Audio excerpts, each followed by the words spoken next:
What's going on, everybody? This is Matt. And pretty big week for me, or at least an exciting one, because this was the first week that I actually started taking calls in for real estate.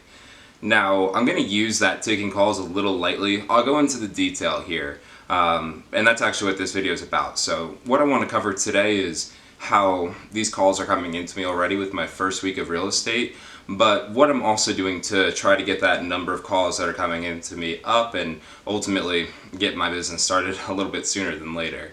So I don't know if I'm able to say the name of the lead service that my company uses, so I'm going to leave that out. If it turns out that I can, I'll certainly update down the road.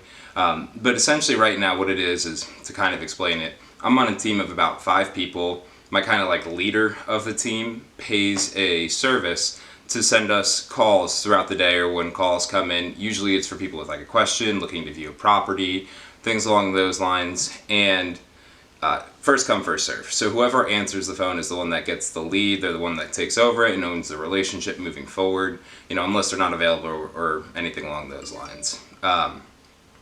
So that's really great because it's a way to get the leads in without having to do much. The problem that I found with it though is the leads aren't very consistent.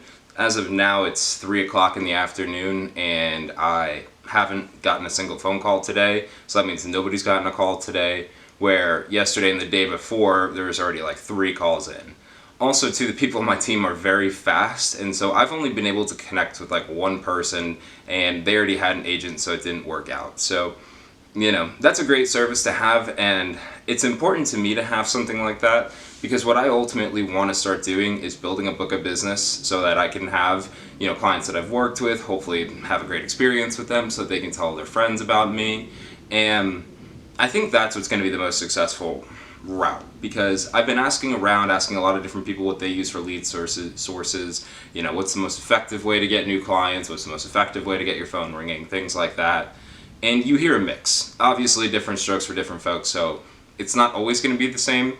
But I wrote down some notes here and for what I kind of want to do for lead sources. And again, the whole point of this series is to show you or whoever out there the whole process of getting a real estate license, finding a firm, getting a job, getting leads, all that stuff. So with this being my first week, I figured this would be a great time for me to talk about what I'm thinking about doing for some lead sources, and then that way 2 weeks, 3 weeks from now I can kind of give an update to how that's gone or if anything's changed.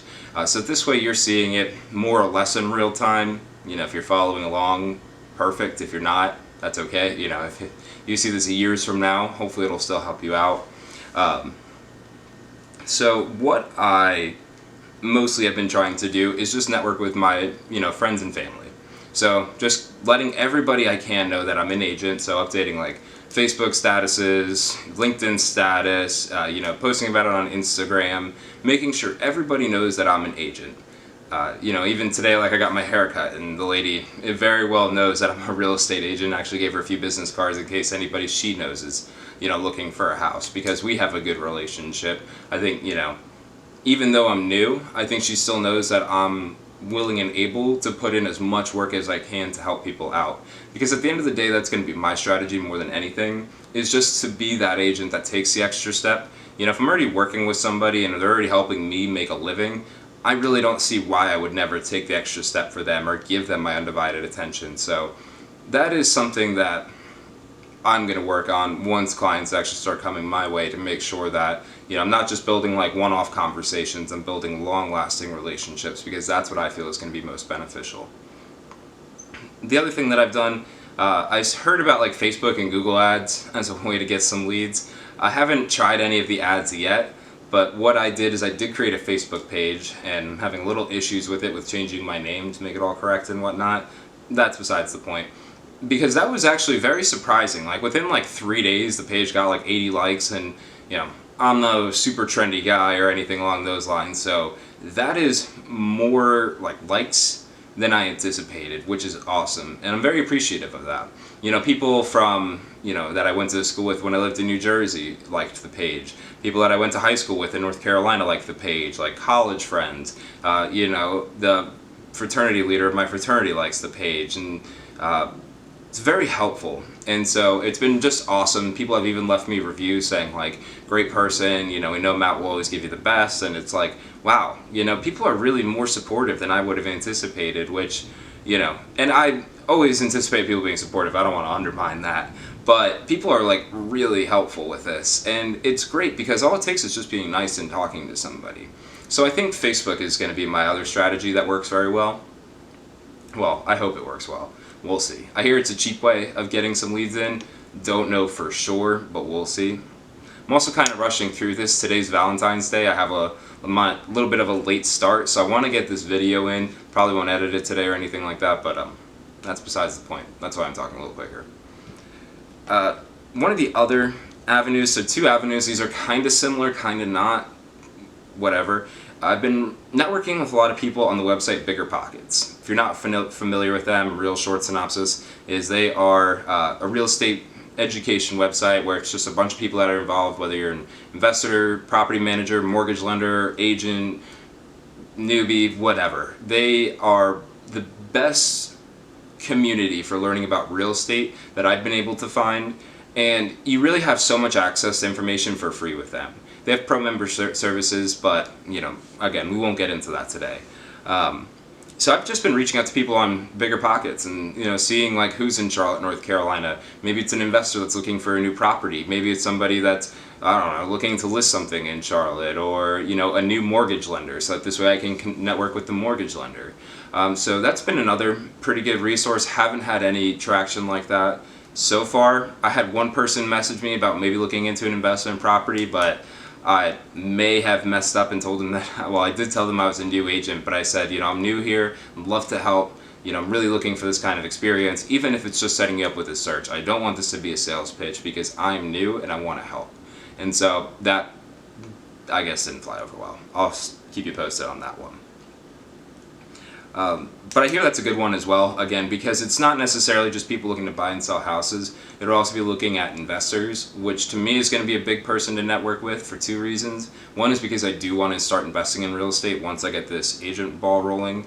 And two, because, well, I hear that investors are the easiest ones to work with, just because they know what they're looking for, they know how to find the problem, solution, all that stuff, and it's not like somebody trying to find their dream home. This is somebody who walks into a house and understands, I might need to knock all this down and get started over again.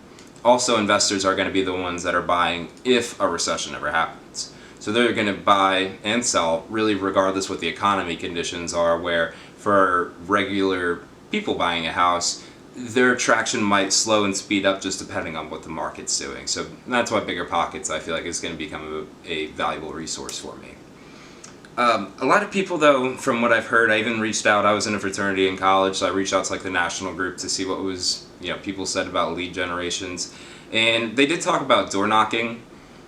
I will door knock if I have to, but I don't necessarily want to start door knocking. One, I hate door knockers. I mean, I don't hate them. I always respect them probably more than they get through other people. I don't slam the door on their face, but I also don't answer all the time. So that to me doesn't seem like the best use of time if I can be using my time elsewhere. Of course there's cold calling as well, but it's really the same thing. I don't answer if I don't have the phone number in my system, in my phone.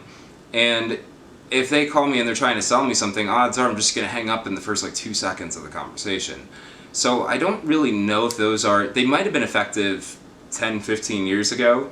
I think as we reach this digital age, then door knocking and cold calling for real estate purposes might start to lose its value. Again, I'm new to the industry. I very much have no clue what I'm talking about, but that's just kind of my opinion. But that's really what we've done to get started here. Everybody talks about open houses. I'd love to do an open house, but I don't have any leads to be doing an open house with. So, once that starts, then certainly I'll be holding open houses as much as I can. But, for now, and I'm really hoping that maybe I can figure out like the right stroke for YouTube so that I can get this channel going, so that this way I can get even more traction that way. But again, that's really about it.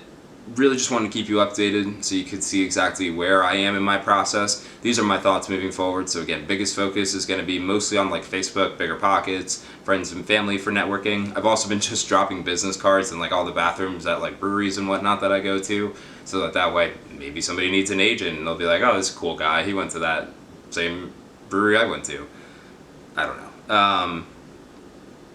But yeah, hopefully we'll keep you updated. You know, it's been a little nerve-wracking getting started, but I'm excited that the ball's finally been rolling. So I guess that's it for the day. I'm sure I probably forgot something that I'll think about later, but you know, as always, I'll let you go ahead and enjoy the rest of your day. Happy Valentine's Day to everybody out there, and hopefully I'll see you next week.